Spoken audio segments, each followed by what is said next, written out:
Takulandirani ku AMTV Malawi kuchimake kwa nkhani zenizeni.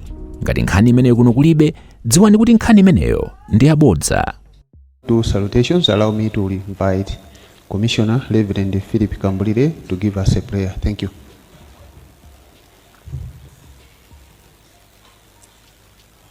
Tiyeni tipemphere.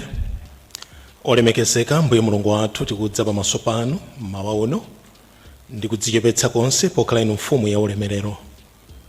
Zikomo mbuye chifukwa cha tsiku limene timaliyembekezera lero pa 16 September limene dziko la Malawi mu chaka chino ya 2025 itakhala tikunena kuti tikhala ndi zisankho zosankha atsogoleri amene ani akutsogolera dziko lino mu zaka zisanu zimene zikubweranso. Tifuna tikuyamikeni mulungu chifukwa chakulola kuti tsiku limeneli tonse tadzuka tili bwino, ndipo ntchito imene timayifuna tiyipange yayambika madera osiyanasiyana mdziko lino. Ndipo tsopano mulungu wathu pamene commission tasonkhana pano pamaso pa Malawi onse kuti tikhoza kudziwitsana mmene zinthu zayambira ndi mmene tikuyendera, lolani mukhale pakati pathu mutitsogolere mulungu, ndipo tifuna thandizo lanu mu dziko lonse pena paliponse, makamaka tipemphera kuti muyikabata ndi mtendere pakati pathu, kuti ntchito zonse zikhoza kuchitika mogwirizana ndi mmene mulungu mukufunira. Tsogolerani atsogoleri athu a Electoral Commission, Justice Annabel Ntalimanja, komanso ndife tonse makomishona antchito onse akumeki motsogozedwa ndi CEO Bwana Mpesi, komanso atolankhani onse, maobserver amalawi onse amene ali m'maqueue kukavota. Mukhale thandizo lathu Ambuye, mutitsogolere mukena kalikonse, mu dzina la mphamvu la Yesu Khristu tapemphera. Amen. Thank you so much, Commissioner, for the prayer. Allow me, ladies and gentlemen, to welcome the chairperson of the Malawi Electoral Commission, Justice Annabel Ntalimanja, commissioners of the Malawi Electoral Commission, Make Chief Elections Officer, Mr. Andrew Mpesi, and your deputies. In a special way, allow me to welcome all the senior officials from the Malawi Defense Force and also from the Malawi Police Service. All officials from ministries, departments and agencies present here, you're welcome. Also allow me to welcome in a special way members of the press and ladies and gentlemen. This morning the Commission has got an update regarding the polling stations opening of the polling process this morning. Before I invite the chairperson, I should give also the salutations in Chichewa. Olemekezeka amayi ndi abambo, tikulandireni kuno ku National Talent Center lero ndi tsiku la chisankho, ndipo Malawi Electoral Commission yakonzeka kuti ipereke uthenga oyamba kufotokozera kuti kuyamba kuponya voti kwayenda bwanji. Ndilandire olemekezeka onse m'nyumba muno nditchulepo apampanda Malawi Electoral Commission, Justice Annabel Ntalimanja, commissioners onse kuchokera ku Malawi Electoral Commission, Make Chief Elections Officer Bambo Andrew Mpesi ndi madepiti anu. Ndilandireso mwapadera onse akuluakulu ochokera ku Malawi Defense Force komanso Malawi Police Service, amene tili atsogoleri ndi akuluakulu a nthambi za maboma ndi mabungwe omwe ali aboma, komanso mwapadera ndilandire anzanga atolankhani ndi onse ogwira ntchito ku Malawi Electoral Commission. Mosafuna kutenga nthawi mundilole kuti ndiapemphe apampanda Malawi Electoral Commission atipase uthenga ochokera ku Malawi Electoral Commission, poyamba mchichewa kenako mchizungu. Zikomo. Zikomo kwambiri Sangwani, amayi ndi abambo, ndiloleni kuti ndinene kuti maulemu onse akhale m'malo mwake.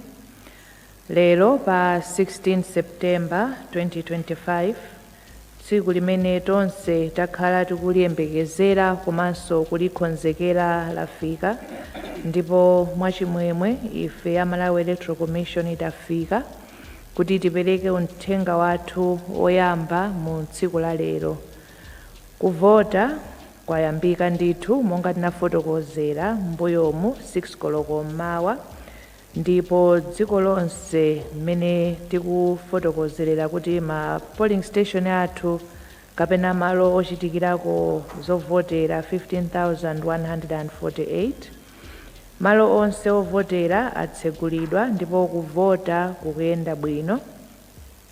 Bunge la MEC makamaka commission komanso ndi ogwira ntchito tinakayendera malo osiyanasiyana kuti tione momwe anthu akubwerera ndipo tithokoze kwambiri amalawi onse chifukwa amene imati 6 koloko mizere inali ili yayitali, anthu analawirira ndithu, anachilimika, ena amene imati half 4 kuti anali atafika kale pa mzere. Tikuyamikeni chifukwa chotuluka mwaunyinji, komanso tipitirize kupempha ndi kulimbikitsa inu amene munalembetsa koma simunakaponye voti yanu. Chonde ndithu chitani machawi kuti mukafike ku malo kumene munalembetsera kapena kumene munasamutsira malo anoponyera voti, kuti mukaponye voti yanu pokhala uwu ndi ufulu wanu komanso ndi udindo wanu ngati nzika za dziko lino. Malo ena ochepa panali mavuto a mizere nthawi yotsekulira masenta, koma vutoli linakonzedwa pamene anthu anathandizidwa kukayima pa mizere yolondola. Tikupitiriza kukumbutsa Malawi onse kuti tayika njira ya makono ija yodzera pa foni yothandizira kuti mudziwe malo anu oponyera voti musanakafike kumaloko. Omene afuna kukavota akuyenera kuyimba kapena ndinene kuti kutsindikiza *2509# ndipo adzafunsidwa kulowetsa nambala yawo ya chiphaso chovotera kapena chaunzika, ndipo akatero adzalandira uthenga umene adzawauze mzere umene iwowo akuyenerera kukayimapo akakafika kumalo oponyera voti. Komanso ngati sanagwiritse ntchito njira iyi pasavute, mukhoza kungofika ndithu pamalopo ndipo ogwira ntchito pamalopo akakutsogolerani pakakufunsani kuti dzina lanu ndinu ndani ndikukulondolerani pa mzere olondola. Malo amene ineyo komanso ma commissioners komanso ogwira ntchito kumene tinayendera tinaona kuti kuvota kukuyenda bwino. Tikuyembekezera kuti izi zili choncho dziko lonse la Malawi, ndipo tikuyembekezeranso kuti kuvota kuyenda bwino mpaka 4 koloko madzulo pamene tikhale tikutseka malo moponyera voti. Kupatula malo omwe anatsekulamo, tifotokoze kuti pena pali ma station ena amene anatsekula mochedwerako kuposa 6 koloko mawa. Malo amenewa azatsekanso mochedwa molingana ndi mmene anachedwera kuti tibwenzeretse nthawi imene inatayika. Pamene kuvota kukupitirirabe, tikupempha dziko lonse kuti chonde tiye tisunge bata ndi mtendere. Ifeyo tikuyang'anira kuti zonse ziyende bwino, aliyense amene analembetsa nkaundula akhale ndi mwayi okaponya voti yake. Tikukumbutsanso anthu onse amene analembetsa nkaundula wa voti kuti akhoza kuponya voti ngakhale chiphaso chawo chinatayika kapena chinavuta mwa njira ina iliyonse. Ngati ali ndi chiphaso chaunzika akhoza kuchitenga popita kukaponya voti.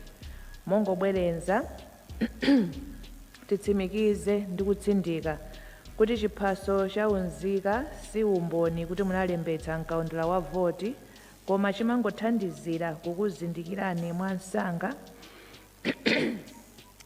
mukaundula wa voti, chifukwa mayina amene ali pa chiphaso chaunzika ndi omwewonso amene ali pa chiphaso choponyera voti. Komanso amatha polembetsa mkaundula wa voti kuthandizira kuti tipeze nambala ya munthu. Ngati chiphaso chaunzika palibe, pitanibe kumene munalembetsera voti ndipo akakuthandizani kuponya voti.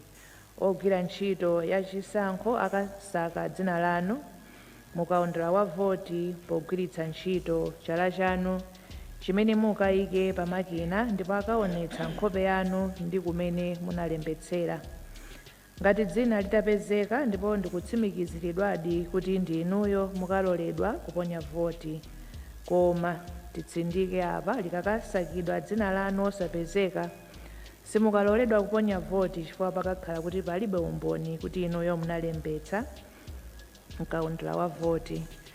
Pamene tikukamba za makina, kunali malo ena kumene makina amaoneka ngati kuti mwina akuvuta.